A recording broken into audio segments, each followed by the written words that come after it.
Hey, Jonathan York from Bay Financial Partners, looking at investment markets.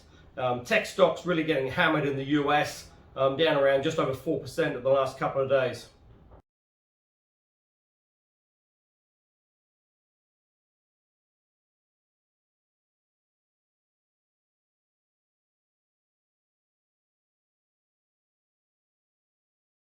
Now, obviously, we've had a pretty sort of meteoric rise over the last sort of 6 to 9 months, and maybe it's just a little bit of profit taking, and just as investors look to rebalance their portfolio after the say pretty major rise over the last 6 to 9 months.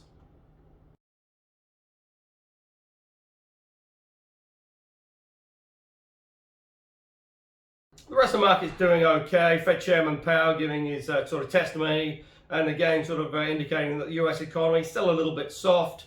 Inflation, there's no real sort of dangers out there, and it's sort of steady as she goes.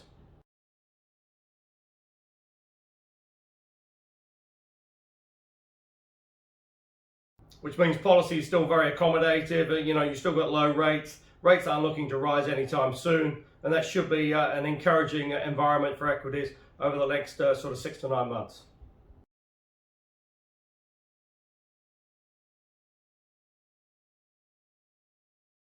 Obviously, the other big issue out there is sort of COVID, and a lot of the sort of relief programs are coming to an end now. Still waiting for Congress to pass that sort of COVID relief program, the stimulus package. This will be the second one, and obviously under a Democratic party now.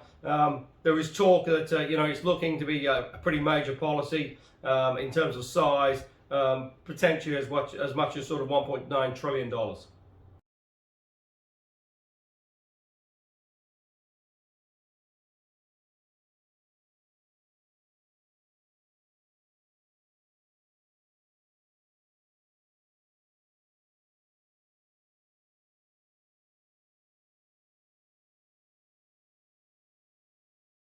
Now, if that is the case, that would certainly give the economy a little bit of a boost. Also, as well, obviously, with the vaccine being rolled out, COVID is getting under control a little bit in the US. They're still having a few sort of flare-ups, but it's starting to sort of get on top of the situation.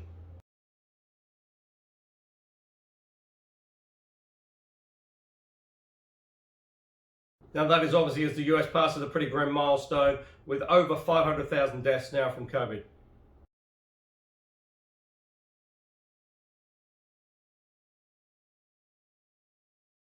Oil's still trading around that, just over that $60 a barrel on WTI.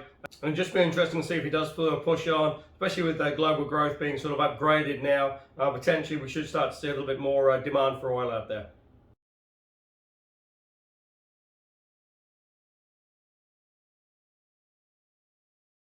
Pretty major news coming out of the UK. Certainly they've done very well on the vaccine rollout. Over 18 million people vaccinated now, and Prime Minister Johnson has now come out and started to outline what the sort of timetable will be for the end of the lockdown.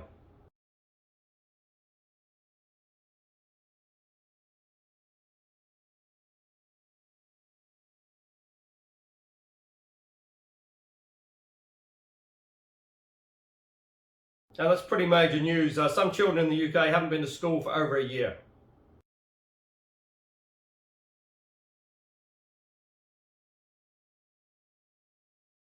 So we set out the timetable between now and sort of end of July, where hopefully things will start to get back to a more sort of normal situation, where you've got sort of restaurants, food establishments, etc. opening up, sporting events allowing crowds coming in, and really starting to get back to life that looks more like, I say, a normal sort of situation.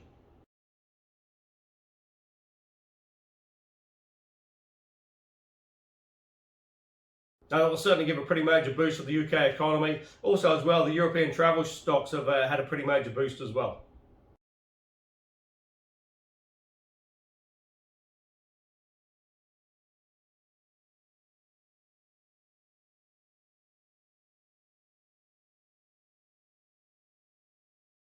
In Australia as well, starting to see a little bit of a sort of a boost to the economy. Interstate borders reopening, and really the economy starting to pick up.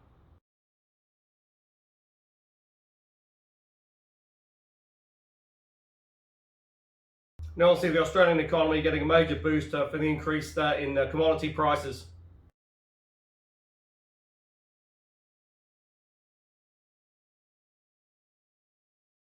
And certainly with demand increasing for sort of raw materials and commodities out there, that is giving the Australian economy a further boost.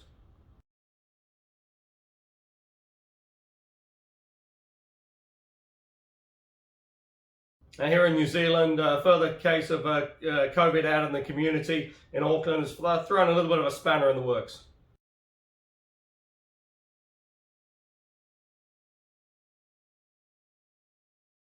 At present, it seems to be contained, but it's just a question of did that sort of contact tracing and making sure it is.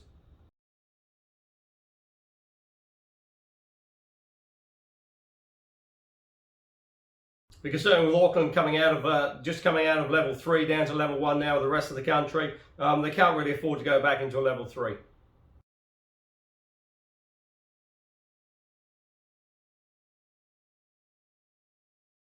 Obviously, what this does do as well, it throws a little bit of a sort of a question mark now over the Trans-Tasman travel bubble with Australia. That was due to sort of be in operation around the sort of end of March.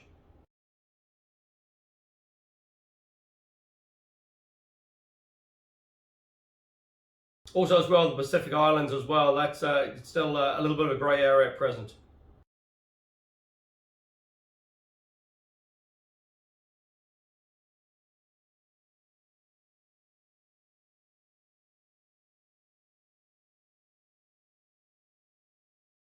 But again, in terms of the economy, it's still doing pretty well. Obviously, being buoyed by the sort of pretty rampant housing market.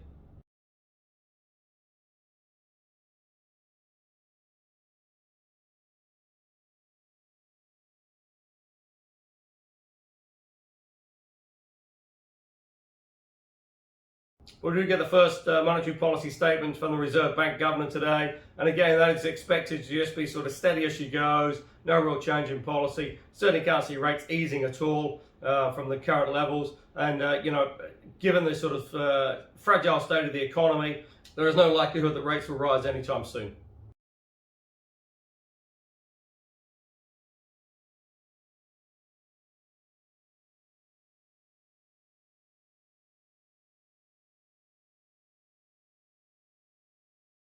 So given that low interest rate environment, it is pretty tough out there for investors.